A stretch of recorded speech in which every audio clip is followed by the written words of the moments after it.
Alors, oui, le balcon, c'est un jeune ensemble voilà, qui est constitué d'une quarantaine d'instrumentistes. Hein, et il y a plein aussi de compositeurs, de chanteurs, hein, d'ingénieurs du son.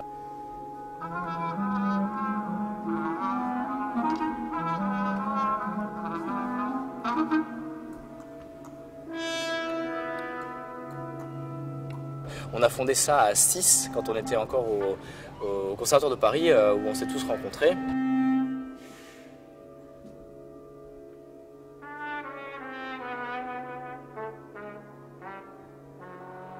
Comme l'ensemble a été conçu pour être un ensemble dédié à l'interprétation sur instruments sonorisés. C'était pour le répertoire au départ surtout un outil puissant pour la création, c'est-à-dire qu'on avait décidé de faire beaucoup de créations avec des jeunes compositeurs et que les gens écrivent pour ce dispositif.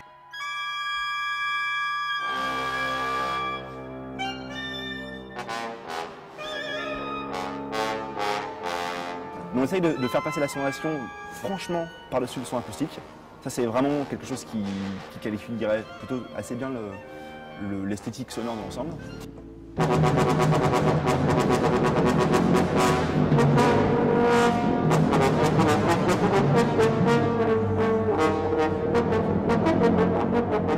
Nous en amont, on rencontre les compositeurs assez longtemps avant qu'ils commencent à se mettre au travail d'écriture pour leur dire ce qui est possible, ce qui n'est pas possible aussi, et du coup pour qu'eux aient aussi des idées, qu'avec leur sensibilité et leur approche de l'outil technique, ils puissent nous faire mettre le doigt sur des choses auxquelles on n'a pas pensé et puis du coup qu'on développe avec eux pour chaque projet. Pour nous, c'est un nouveau instrument de musique, un nouveau outil pour faire une nouvelle interprétation de toute musique.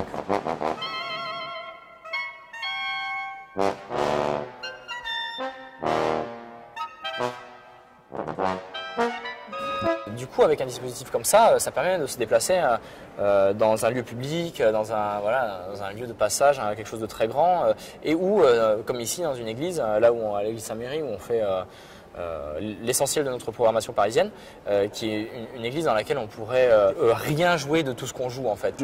Et parallèlement, on a aussi toujours voulu défendre la musique d'opéra de Karlheinz Stockhausen.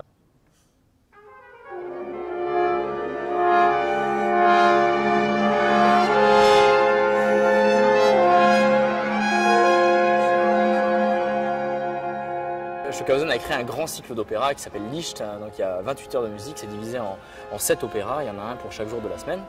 Et il y a évidemment des chanteurs dans les opéras de Stockhausen, mais les personnages de l'opéra, contrairement à un répertoire plus traditionnel, ne sont pas incarnés par les chanteurs, ils sont incarnés par les instrumentistes.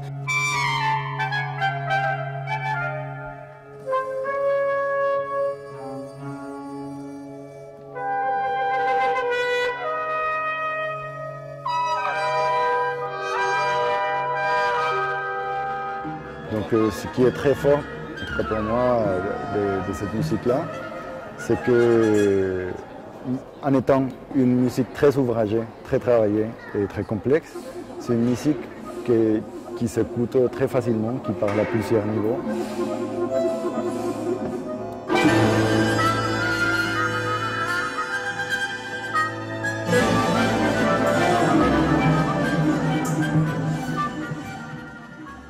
À la fin, c'est un peu une scène d'amour quelque part. Enfin, d'amour cosmique, c'est pas un amour humain.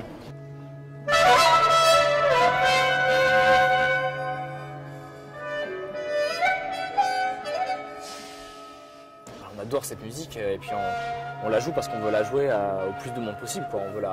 On veut juste la montrer, voilà, et la donner aux gens comme ça. Et voilà, quand les portes sont ouvertes comme ça et que le dispositif envoie le son jusque dans la rue et que les gens entendent, rentrent et voient ce qui se passe, enfin, effectivement c'est super. Moi, je trouve ça génial, c'est sûr.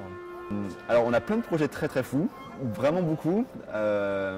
Maxime a beaucoup de projets irréalisables, moi aussi. Alors on a un projet fou qui se met en place très très doucement, c'est de faire Répond de Boulez dans un stade.